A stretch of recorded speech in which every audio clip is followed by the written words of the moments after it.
More than 100 people have been killed or are missing following Israeli airstrikes on homes across northern Gaza. Civil defense teams are working to recover those trapped under the rubble.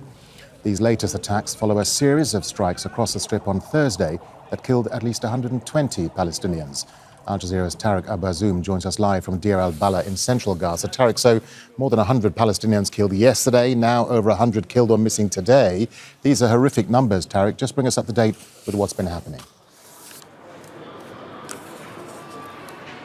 Well, absolutely, Darren. Figures are quite staggering on the ground in light of this unprecedented escalation that has been widely seen not just in the southern part of Gaza, but primarily in the north of the Strip, where the Israeli military, in fact, during the past 6 hours, has launched deadly series of airstrikes that had been seen as heavy, one on the residential houses in Jabalia, a refugee camp, and on Beit Lahia, flattening entire families.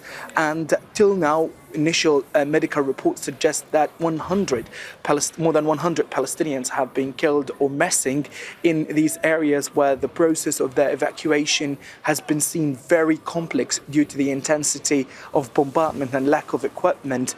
We have heard very horrific stories, Darren, from survivors who have escaped from these attacks, saying that bombardment has not stopped for a moment in northern Gaza, and they're confirming that this kind of bombardment is quite unprecedented and extraordinary in terms of momentum, because they say that Israel is destroying what's left and remains of residential homes in northern Gaza and pushing families to move to the western end of the city, which also has recently received forced evacuation orders. But in the central area, we are witnessing a simultaneous military pressure here, where the Israeli military since dawn today has been pounding the eastern areas of Deir al-Balah city. We have been hearing the sound of drones, fighter jets, and all kinds of artillery bombardment since the early hours of this morning.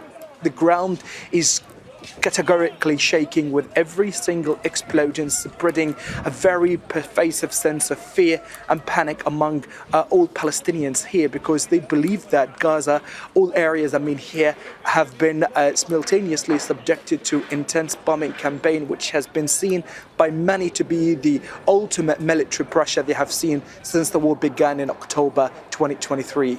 Yeah, Tareq, meanwhile, no aid is getting into Gaza since the middle of March. How are people coping there? Well, this is a very good question. How people are coping. We can see on the ground that people started to run out of means of survival.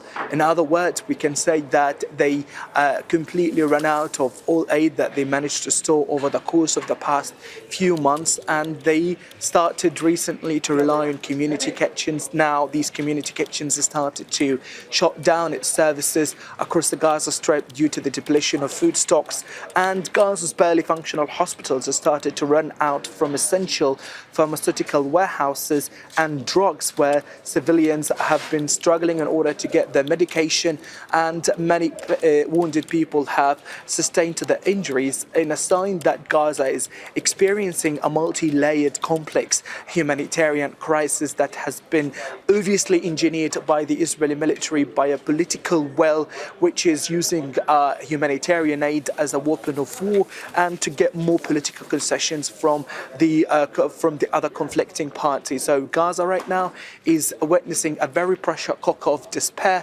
and people are quite desperate in order to witness an end and to allow for more unconditional aid to get to the territory in order to mitigate the crisis. All right, Al Jazeera's Tareq Azzoum there live for us from Deir al-Balah in central Gaza. Tareq, thank you. Make sure to subscribe to our channel to get the latest news from Al Jazeera.